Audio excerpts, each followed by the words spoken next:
media ini harus mendidik, ya, mendidik masyarakat ke arah yang lebih baik, begitu. Dan masyarakat itu harus literate, ya, terhadap pembangunan. Dan maka fungsi media ini sangat strategis, ya, di dalam mensukseskan pembangunan.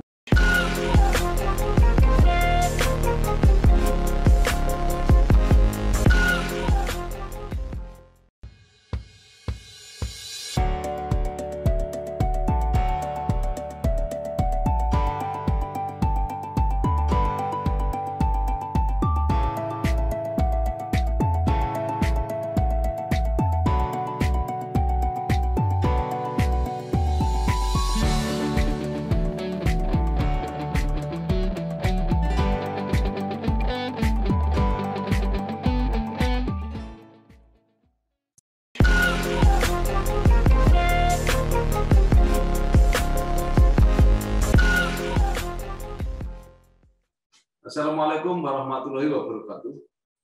Waalaikumsalam. Bersama saya Bambang Sadono di kanal Inspirasi untuk Bangsa. Mudah-mudahan kanal ini selalu bisa memberi inspirasi, motivasi, dan edukasi. Saya sudah bersama dengan seorang tokoh, yaitu Profesor Dr. Ali Gufron Mukti, MSc, PhD, AAK. Beliau adalah Dirut BPJS Kesehatan. Apa kabar, Prof? Baik, Pak Bambang. Bagaimana? Sehat-sehat kan? Sehat. Ya. Saya kira Prof. Ali Gufron ini sebagai tokoh yang mengelola sebuah institusi yang cukup besar, pasti tidak bisa tidak banyak berhubungan atau bahkan dengan kata lain membutuhkan jasa media atau pers untuk berkomunikasi.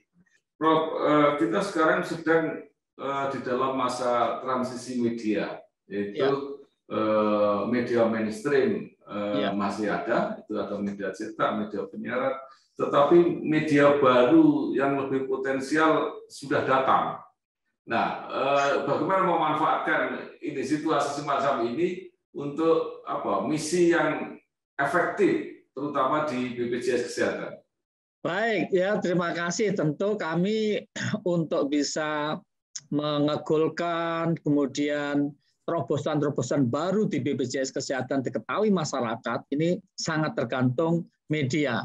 Kalau media sekarang sedang melakukan atau terjadi suatu transisi, ada yang mainstream, ada media online, dan juga ada medsos, menurut saya itu bagus-bagus saja transisi ini yang perlu untuk dipersiapkan.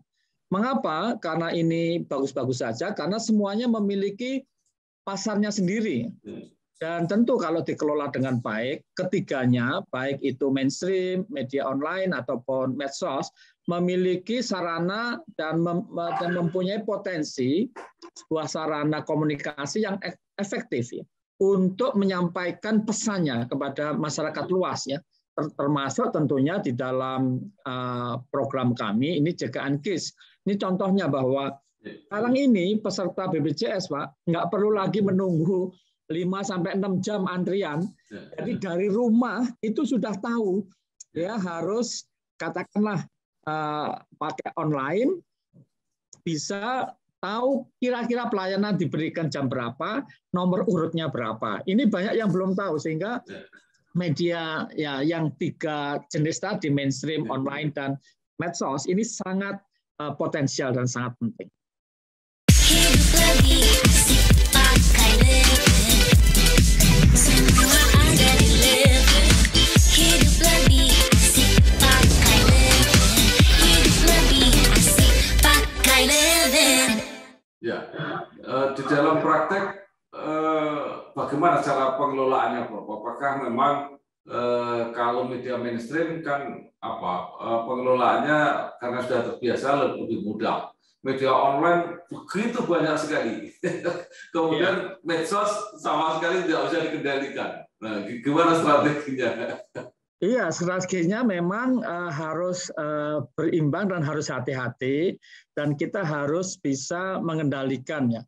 Karena apa? Semua targetnya kan beda-beda. Contohnya kalau untuk medsos itu harus lebih fresh, lebih simple, nggak perlu panjang-panjang. Tapi message pokoknya itu apa, dan harus kekinian.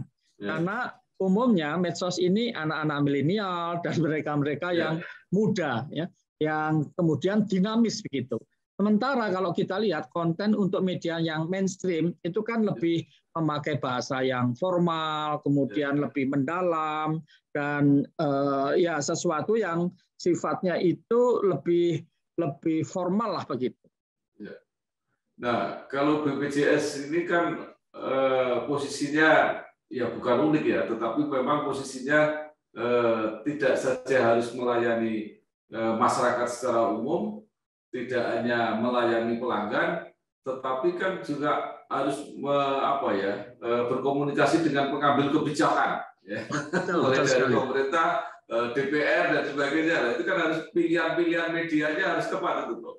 Oh, betul sekali harus tepat, dan target kita itu siapa. Jadi, pemangku kepentingan di BPJS itu kan banyak sekali. Mulai dari, mohon maaf, pembuat kebijakan, sampai kepada, katakanlah, asosiasi, fasilitas pelayanan kesehatan, seperti rumah sakit, puskesmas, klinik, dan lain sebagainya. Dan juga tentu para pengusaha, dan pemangku kepentingan utama, masyarakat kita. Dan masyarakat pun kan ada ASN, ada TNI Polri, tapi juga ada masyarakat luas yang tesnya itu beda-beda gitu, sehingga kita harus tepat untuk sasaran target masyarakat tertentu atau pemangku kepentingan tertentu, itu medianya apa begitu. Saya kira demikian, dan kita lihat bahwa media itu kan sekarang ini masuk ya ke era digitalisasi tadi, yang semuanya itu arus informasi itu bergerak sangat dinamis dan sangat cepat. Nah, terlebih dengan medsos itu, maka dalam hitungan detik ya, detik ini hitungannya, itu sudah ada kejadian tertentu bisa viral, kemudian bisa katakanlah masuk di media massa dan berlomba-lomba mengangkatnya seperti itu. Jadi kita memang di dalam program CKNKIS harus betul-betul memahami dinamika media ini.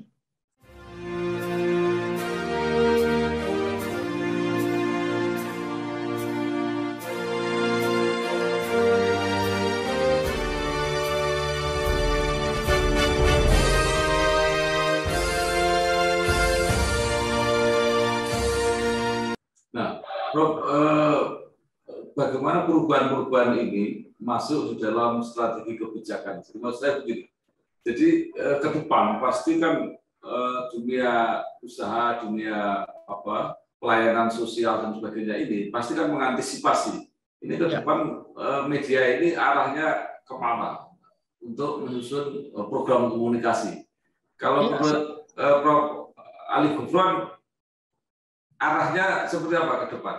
Saya kira arahnya harus tetap sebagai salah satu kontrol sosial dan pilar demokrasi, sehingga tentu bahwa media ini harus mendidik masyarakat ke arah yang lebih baik begitu. Dan masyarakat itu harus literate ya terhadap pembangunan.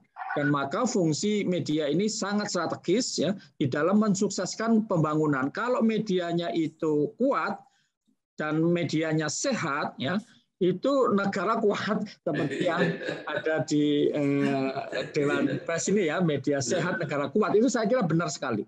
Demikian. Ya, Bro, ini kan semua institusi ya, apalagi yang ada hubungannya dengan bisnis ya, dan membutuhkan komunikasi yang luas. Pasti kan menganggarkan anggaran atau belanja untuk komunikasi, terutama untuk iklan misalnya, dan public relation yang lain lah. Nah, sekarang untuk sebagai gambaran, bagaimana komposisi biaya ini lebih banyak ditujukan kemana? Ke media mainstream atau justru sudah bergeser ke media baru ini? Ya, saya kira ini menarik untuk kita simak. Yang jelas tuh kalau BPJS ini proporsional aja, Pak. Tergantung kepada tadi kita perhatikan ketersediaan anggaran, tata kelola yang baik, ya itu harus kita penuhi, dan juga tentu kita pertimbangkan kan popularitasnya, kredibilitas, jangkauan, kemudian public relation value, jadi nilai-nilai public relation tadi ya untuk masing-masing media, sehingga upaya publikasi ya yang dilakukan oleh BPJS Kesehatan itu untuk bisa lebih berjalan efektif, efisien. Ya, seperti itu.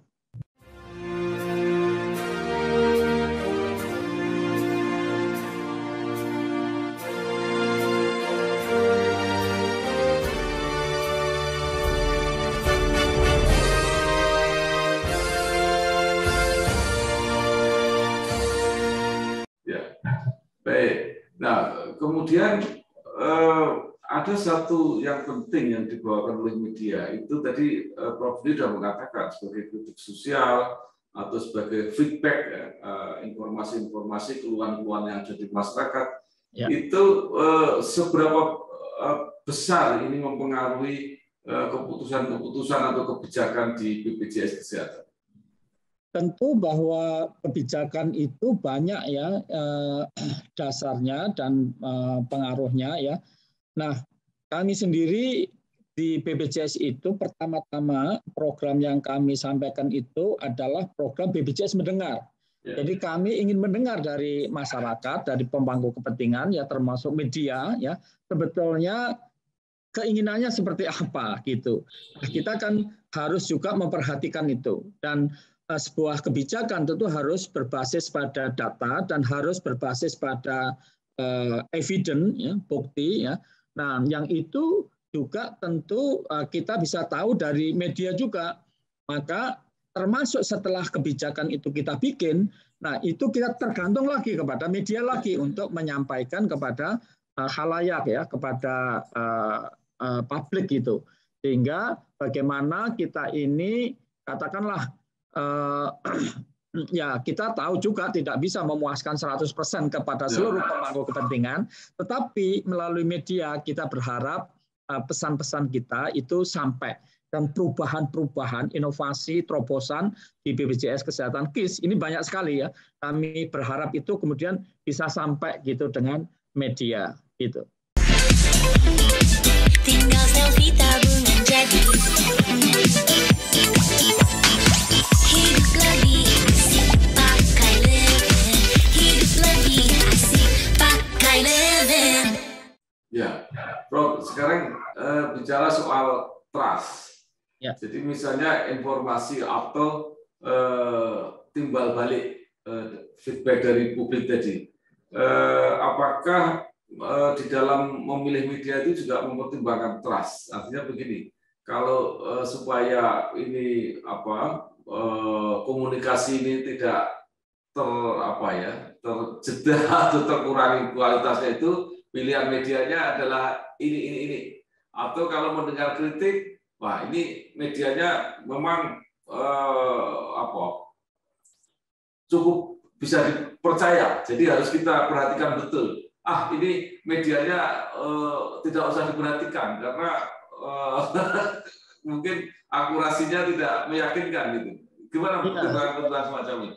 Baik, tadi sudah kami sampaikan bahwa memang karena media ini sangat penting, tidak saja kontroversial, tapi juga sebagai pilar demokrasi dan juga edukasi.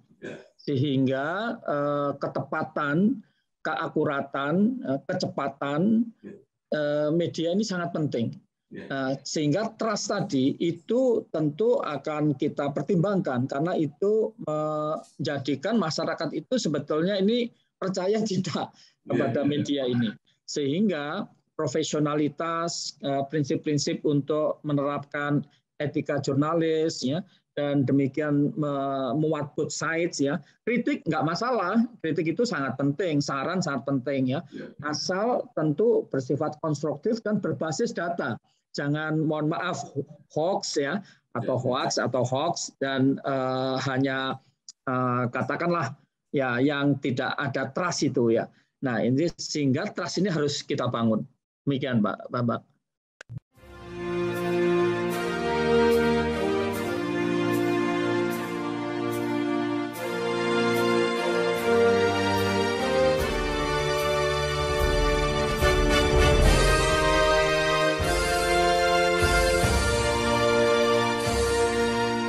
Ya, nah sekarang kan ada bauran media. Jadi Ya. banyak sekali pilihan-pilihan media itu.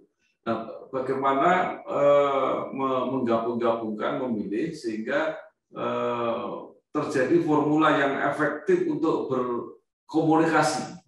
Jadi apakah semua media harus dilayani gitu ya, atau mungkin memilih, Prof? Ya, tentu kita berusaha melayani sebanyaknya, tetapi harus memilih juga. Tidak bisa semuanya begitu, karena kan tadi juga ada keterbatasan, juga nilai-nilai tas yang berbeda, ya. Itu semuanya kan mempengaruhi. Sehingga kita melakukan semacam manajemen isu, ya, melalui monitoring media massa dan media sosial, ya, termasuk media online, ya. Dan kemudian kita bagaimana merespon dan mengevaluasi topik pembicaraan netizen yang di media itu kan kita mesti harus cek, ya, sehingga kita melakukan analisisnya. Jadi tidak diam saja, ya, sehingga memang katakanlah media yang berkinerja bagus, ya, tadi yang trust-nya tinggi dari masyarakat, tentu kita akan melihat itu, ya. Nah, sehingga isu-isu, katakanlah perkembangan isu di antara atau seputar JKN case atau isu-isu tertentu, ya, mengoptimalisasi relasi dengan katakanlah berbagai macam pihak, ya. Kami juga membangun, ya, komunikasi dengan pimpinan redaksi, dengan redaktur media mainstream, ataupun juga dengan medsos dan lain sebagainya. Jadi ini menurut kami sangat penting untuk bisa menyampaikan misi, visi, dan pesan kepada masyarakat bahwa BPJS Kesehatan itu semakin baik gitu, ya, dan semakin dirasakan oleh masyarakat sehingga negara hadir gitu. Nah,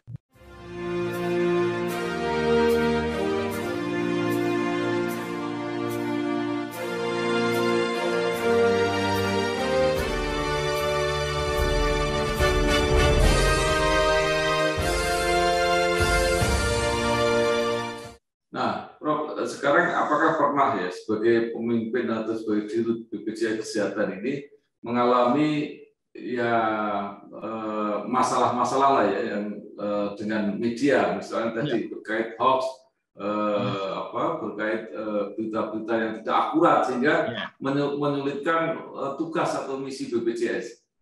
Iya, tentu pernah, ya. Tetapi tidak mendiscourage kita bahwa media itu tidak penting, ya, sangat penting. Meskipun katakanlah tadi ada yang dalam tanda petik agak negatif gitu, ya.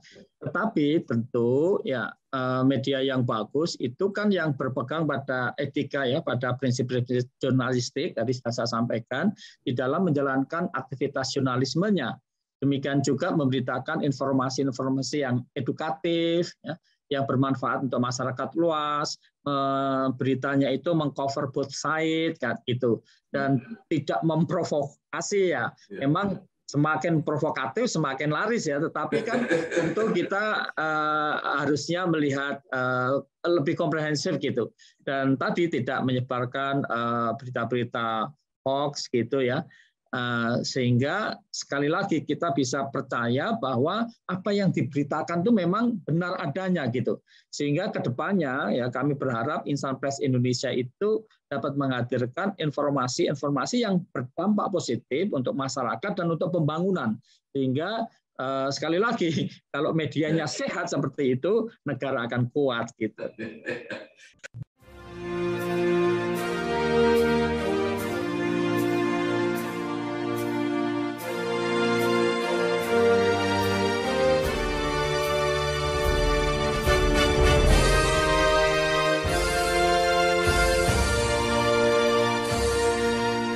Mungkin sepanjang pengalaman berhubungan dengan media ini ada hal-hal yang perlu disempurnakan, terutama kalau dikaitkan dengan regulasi. Apa yang kira-kira harus diperbaiki, misalnya sampai di perundang-undangannya, misalnya ada undang-undang pers, undang-undang penyiaran, terakhir ada undang-undang ITE. Mungkin Prof melihat apa yang harus diperbaiki? Iya, saya kira bagaimana mengangkat isu-isu tadi dengan peraturan perundangan itu yang intinya bahwa menempatkan media itu sebagai tadi kontrol sosial, kemudian sebagai bagian dari demokrasi, pilar demokrasi, kemudian bisa mengedukasi, meliterasi masyarakat ya, sehingga undang-undang peraturan tadi seharusnya dibikin sedemikian rupa kalau memang kurang sempurna disempurnakan untuk tidak mudah di multi interpretasi dan diplesetkan gitu, atau dimanfaatkan untuk kepentingan dalam waktu yang istilahnya tidak panjang gitu ya, singkat. Tetapi kita harus mengarah kepada bagaimana peraturan perundangan itu mendukung media menjadi lebih sehat ya, dan negara menjadi lebih kuat gitu. Ini cerita anak muda yang berani, sibuk sampai nggak bisa ngajuin KPR di bank. Iya nih. No worry, kan ajuinnya praktis dengan sentuhan jari. Rumah atau liburan ya? Stop galau, angsurannya panjang sampai 30 tahun. Punya rumah dan liburan juga bisa. Ngembangin usaha atau ajuin KPR ya? Nggak usah ragu, cukup bayar bunganya, lo udah bisa punya rumah sendiri. BNI Gria Gue, solusi generasi muda untuk ambil langkah berani. Berani dong. BNI. Baik, terima kasih sekali Profesor Dr. Ali Gufron Mukti, MSc, PhD, AAK. Terima kasih Pak Bambang Satyono. Ya, mantap. Direktur Utama BPJS Kesehatan. Sukses terus, Prof. Terima kasih.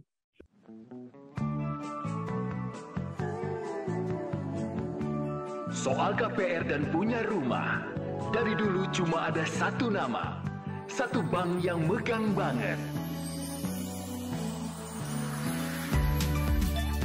Sekarang, A sampai Z-nya serba digital buat kita. Cukup satu website untuk mulai cari hunian yang oke.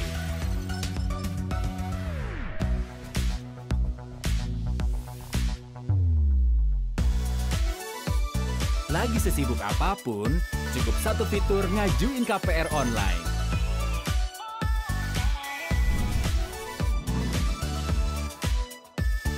Sampai satu aplikasi biar gampang bayar biaya rutin.